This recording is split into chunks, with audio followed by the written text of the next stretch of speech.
Hi, this is Dennis with Second Chance Tackle, and here's an opportunity to knock one of the reels off my list that people have been requesting. A Shimano Baitrunner, a Triton 4500 Plus, just came into my shop for servicing. Now this reel is an older reel, but folks have asked me, can I do a Shimano Baitrunner? So this is the one I have, and I'll go ahead and show you how to take this apart, how to service it, and put it back together. So Baitrunners shouldn't be that intimidating. So we got a couple of things going on here that are a little bit different. You have the switch that enables you to free spool the line out when you're running bait, and of course that trips when you go back into crank mode. To do that, there's a spring mechanism in here, and I think that's what gets everybody a little excited. The second thing you want to watch for, the rear drag here is used to set the tension on this when it's in free spool. The top drag is used to set the tension on the spool, similar to a non-bait running reel. So what you want to do with these reels is pay attention to both sides. Well, typically I don't service the rear drag piece of that, only because it's a series of metal washers very similar to the old Mitchell style, and unless that rear drag is failing, there's no reason to take that apart. What I am going to take apart is the rest of the reel here, and I will show you the mechanics behind it, and I will show you how to do the service on it. Now this one's a Triton 4500 Plus. Believe it or not, this reel was made in 1987. So that's kind of a testimony right there to the quality of these reels and the performance of them. They're nice reels if kept maintained. So we'll show you how to do that.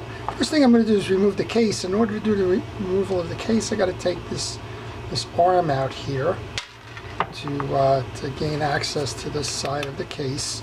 There's one through screw that holds the thumb release down. We should be able to pull it off. We are.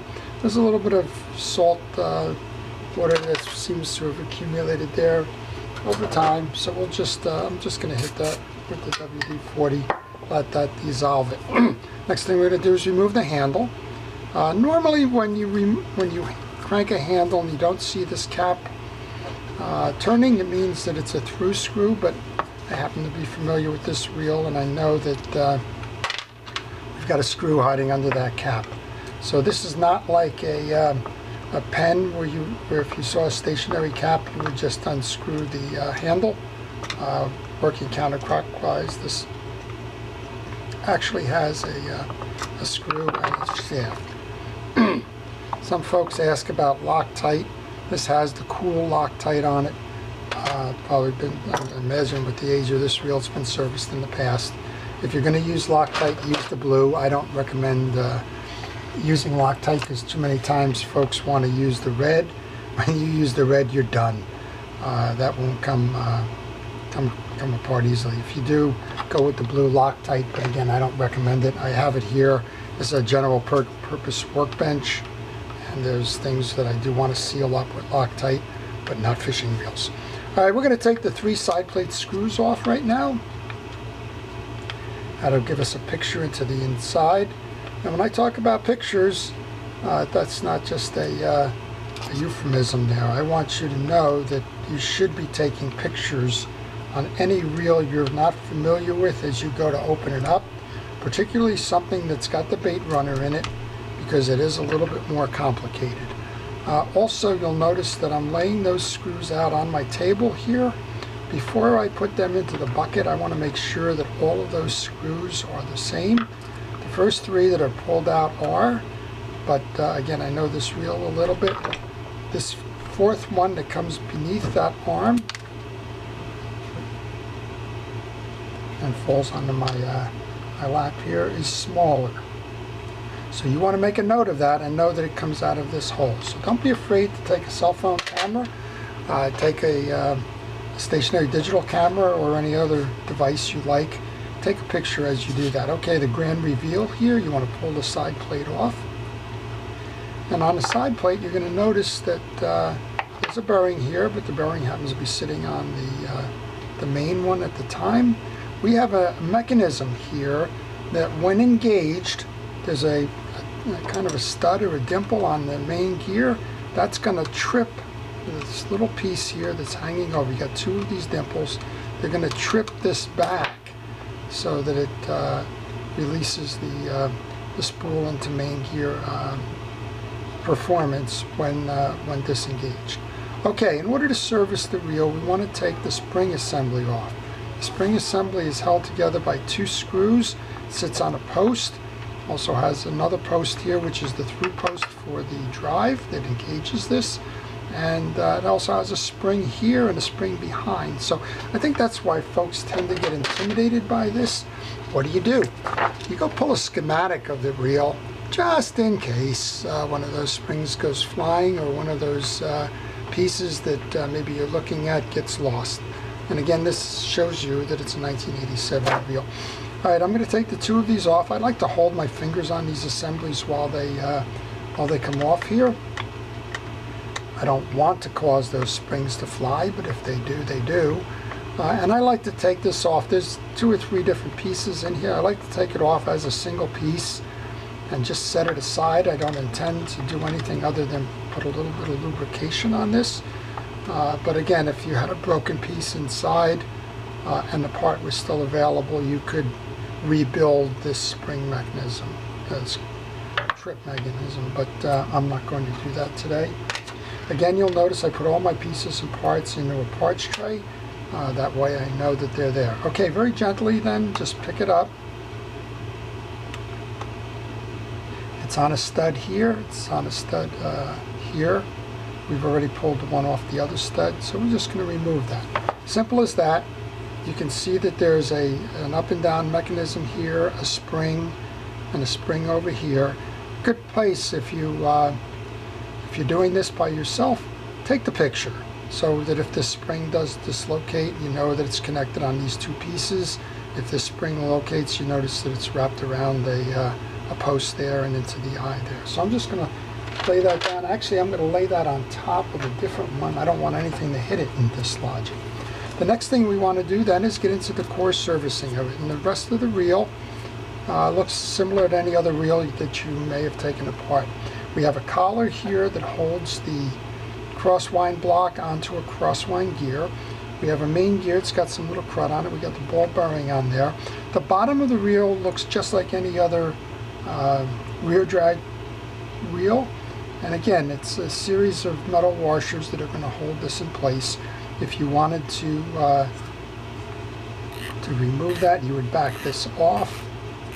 And there's a little C-clip here that you can pull the C-clip out of. You get the assembly, and you could work to do that. But again, I don't typically pull that off when I'm servicing the reel. Most of the time I want to pay attention to the lubrication of the bearings, the gear, the post, and the internal bearings. So we're going to start by taking this collar off here. This is a little C-strap kind of a thing that sits in 2 grooves that holds the spool into that shaft assembly. We want to back that shaft assembly all the way down in order to do this procedure here. Again, if you're not familiar with this, go ahead and take a picture along the way so that you know when you go to put this back how it came out. I use a pin then to grab this little piece. This piece is going to kind of flip up and out. So again, you want to pay attention to the orientation on this. That's the way that it sat when it came off those 2 spokes. When you do that, then you can pull this whole shaft out, spool and all. That's going to give us access to the rotor. It's also going to enable us to pull out the main gear and do our cleaning. Okay, so the bearing just came off. Here comes the main gear. Bearing underneath, some white grease. Nothing that is out of the ordinary in this side of the reel. So let's just go ahead and clean that up. I'm going to take the crosswind block off. I'm going to take the crosswind gear out. I like to use a little pliers for that. I'm just going to kind of grab it on the nub. And we'll just go ahead and give it a quick spray of some WD-40. I use this as a degreaser, not as a general lubricant. And I just use it to clean it up. Many of you have seen me do that in the past. So this crosswind block can use a little help here. So I'm going to clean that. I'm going to clean off the crosswind gear here. That's the gear. This is the block. We've got some residual older grease sitting on through the main gear. We'll go get that done. Pick it up on the back side as well. I use a cotton swab here. These gears are in good shape, so we're looking at a reel that is 30 years old, and this one is in good condition. So nothing to worry about there. I checked the teeth. I want to make sure that I have good teeth, nothing bent, broken, or excessively worn. I want to do that on the back gear as well, which drives the crosswind block. Those are all in good condition. Just going to grab that cotton swab on the inside, just get that stuff that's sitting over the bearing there. All right, and we can go ahead and put this portion of the reel back together again. So I'm going to grab some oil and flood the bearing in the back. Bearings get oil. I'm going to go grab some blue grease. In this case, I'm using a Penn Precision reel grease. Any reel grease will do. But make sure it's designed for fishing reels. I've seen everything from Vaseline to axle grease on the insides of these reels. Make sure it's a fishing reel grease. Okay, we just kind of buttered up the back of that. We put that in. We also want to swing that down to the low point there so that when we reload, we've got that properly positioned. We've cleaned the back of the crosswind gear. That goes in next. And that little stud, there we go, sits on that shaft. While I have this out, I want to spin it to make sure that we're okay with that. I'm going to oil this bearing. This bearing actually belongs in the side case, so I'm going to put that in the side case rather than back onto the main gear. I'm just going to leave it there. I'll put a little bit more of a dose of oil on that. Put that back into my parts basket. Grab the main reel. We had a spacer come off of here. That's important to note, so that when you go to put it back, you make sure that it's there. Put a little bit on each post here. A little bit on the teeth that'll interact with the pinion gear. Okay, put that piece back in here. You know what, I'm going to leave that off to the side because I want to go up top now. These two shims belong on the opposite side of the main gear. And those are used to control the in and out of this gear to properly align it with the pinion shaft. Okay, with that portion done, we're going to take the set screw off of the holder. That nut holds the rotor to the pinion gear. There's a little plastic clip that goes on top of that. I'm going to go grab a wrench to take this off. In this case, it's a 12mm wrench. And pay attention to how that nut comes off. Some of these come off reverse threaded, but in this case, this one comes off the normal counterclockwise. Here's our anti-reverse assembly, so that shows us that it is not an instant anti-reverse. This whole piece can come out. And again, check the orientation on this if you're unsure. So I'm just going to lay that on the bench here because I'm not going far with this. I just want to get back into the bearings here. And we can do this one of two ways. We can pull the bearings if we wanted to, if we thought that we had a problem there. Or you can simply just grab your oil and flood that bearing at this point. And that's, for general maintenance, that's all you need to do. You don't need to go any further there. And then just make sure you put a little bit of oil onto the anti-reverse dog in this case, just to keep that there. Also notice there's a little bit of dried grease on the side where the sled rides up to trip the bail. So I'm going to take that off right now. Okay, then we're just going to put this right back together again, just the way it came off.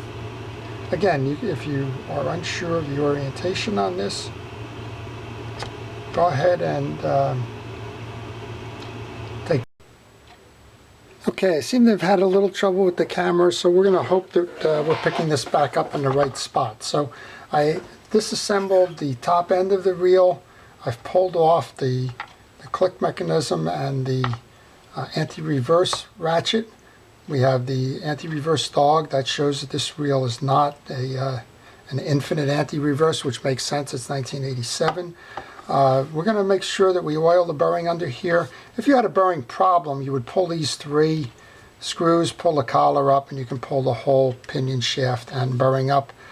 We don't have a bearing problem on this. This is general maintenance, so all you need to do is just get a little oil in there. If you were really lazy about it and didn't want to pull the rotor, you could also come in from behind here and oil it that way.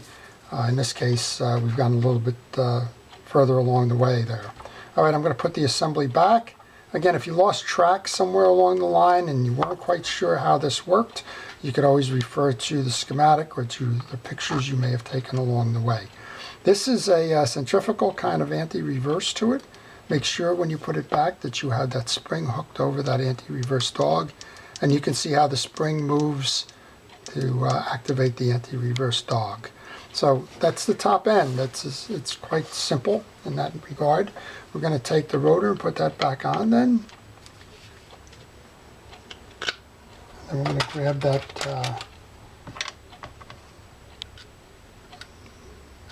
rotor nut. Now you want to make sure 2 things. This thing is floating a little bit, so you can push the pinion gear up when you're doing this. Get a little bit more of the thread exposed. And you also want to make sure that you have the thread working properly. If you don't, and you cross strip this, you're in trouble. So this one seems, there we go, we got it properly set now. Okay, and then we're just going to grab this, pull it up, tighten it down, give it a spin. It's nice and smooth operation. Grab the collar that we had that holds the nut in check there. I'm going to reseat that properly. Line it with the hole there, and then you can put the set screw back in. And that's the bearing under the rotor portion of this. So we can close up the bottom of this reel now. We're going to grab the main gear. We're going to insert that. And the reason why you have to pull this spool out is that this spool rides between the 2, the spool shaft, and you can't pull the main gear out without pulling the shaft out there. That's why we went through that. We're going to put a little bit of blue grease onto that pinion gear up top there, just to make sure that that's well lubed. And I'd just like to put a little dab on the crosswind block as well, crosswind gear. Okay, so back in with the main gear. Make sure we have the crosswind block sitting properly here. And we can go in with the shaft.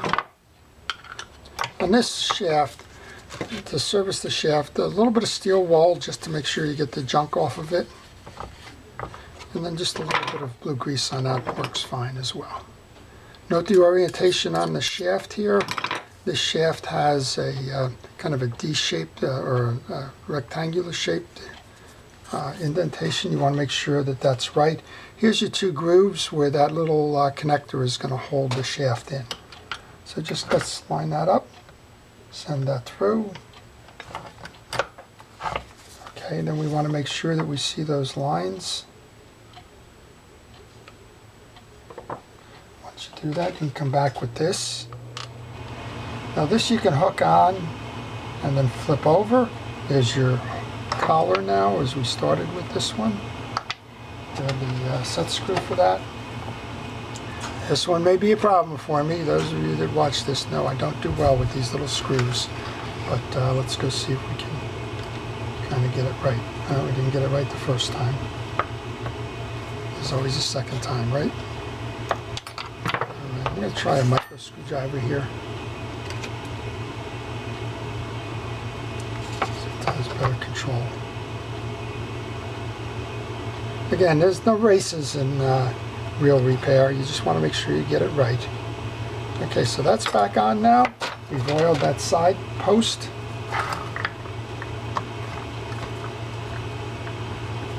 Should be able to... Oops, silly me. There's a whole assembly here that we didn't do, right? We set it aside and I didn't look for it in my parts basket, and that's what happened. Okay, so just a little bit of oil on the sled there. There's some grease on there, but it's fresh. Turn this around. Now there's a post here that it rides on. There's a post here for this one. There's a post here for this. And there's a screw hole over here with a lip that sits under. So I usually like to start with that lip and work my way over. I got a pin that's very helpful on my desk. You want to use that or something like that to set the one on the trip arm, and then you want to align that. So that's how this trip lever goes back in. There were the two screws that came off with that. One on this side, if you'll recall, and one on the other.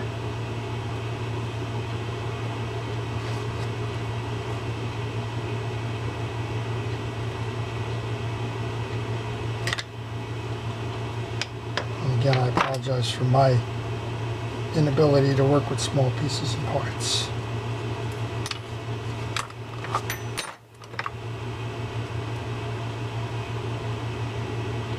Trying to keep it on camera, that's part of the problem here. Normally I would be picking this thing up, I guess, and holding it closer. But I don't want this spring assembly to shoot. And I just noticed I dislodged a piece there while I was bringing this one in. So let me get this reset here. Again, it's not a heavy tension on that spring, so you can do that, and then we can work this up here. Making sure that that piece is on the stud. Maybe that's why that screw wasn't going in as well as it should. There we go, now we're set. Oops. Oops, that's never a good word when you're doing mechanicals, right? Alright, now we should be able to get this screw set in there. There we go, that's a little bit, I think that's it.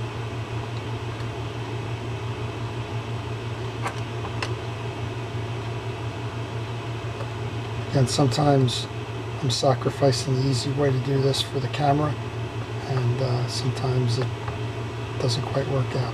No, we're not set yet.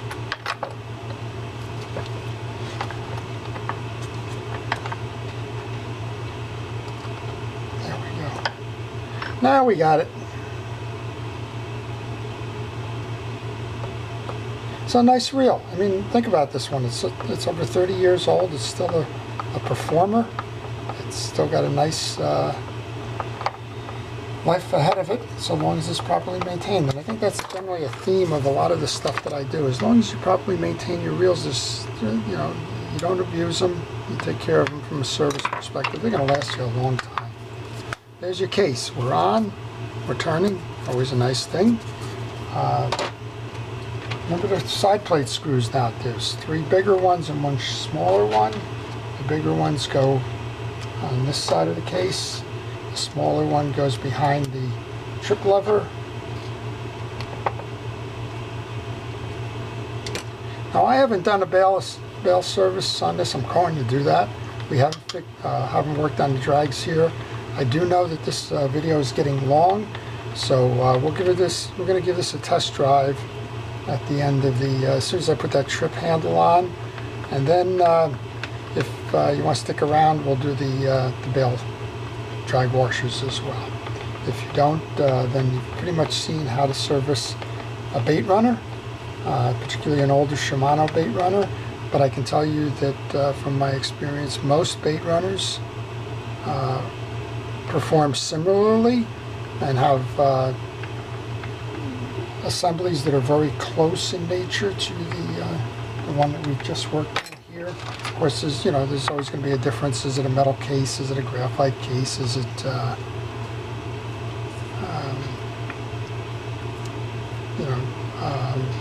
different spring setups that happens. But other than that, there's not much going on here that makes it different. I'm just trying to set that assembly back in, and then we want to make sure that it intersects with the other handle piece.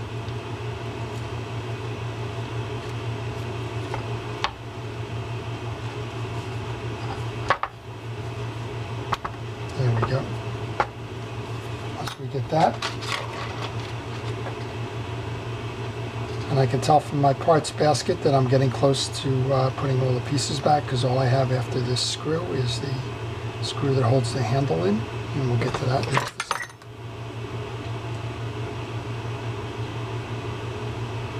And then we'll have the test drive of this one, make sure everything's working the way it was before we did all the lubrication and cleanup. And then this one will pretty much be ready to go back on the road. As I mentioned, I'm going to do the service up top on the drag, but if you've seen drag services before, it's pretty simple. We're going to pull a C-clip, pull out the drags, make sure that they're clean and properly lubricated, and then this reel will be ready to go back to Doug. Alrighty. Get the last of this one done. I'll go ahead and put this back on.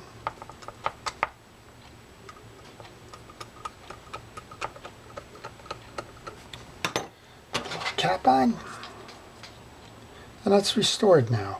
So other than, like I said, that drag assembly, we're good. Reel's nice operator. To invoke the bait feeder mode, you push up on this. That enables you to spin the line off, and then when you crank, it's going to release into crank mode, normal crank mode. Okay, that's the Shimano Baitrunner 4500 Plus.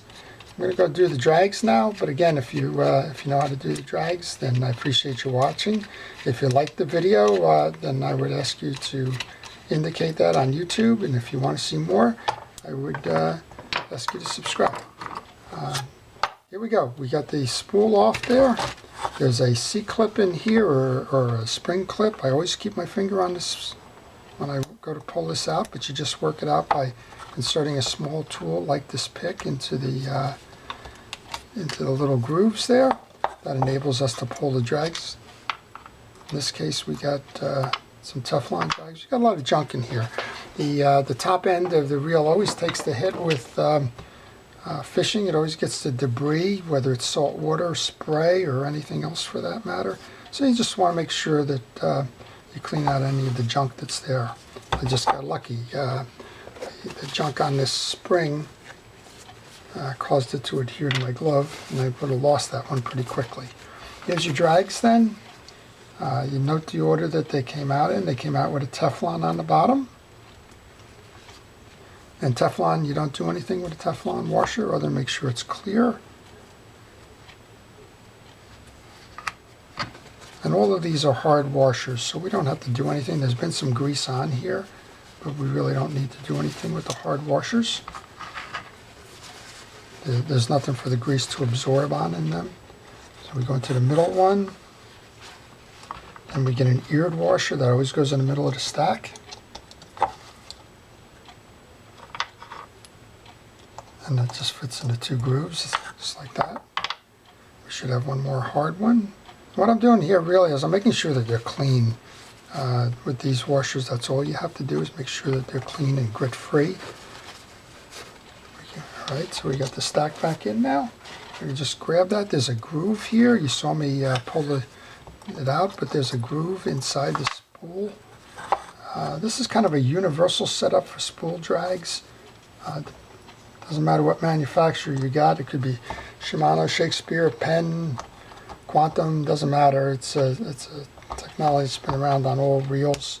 It works well. You just want to make sure then that once you do that, you're properly seated in there. Simple as that. The drags are serviced.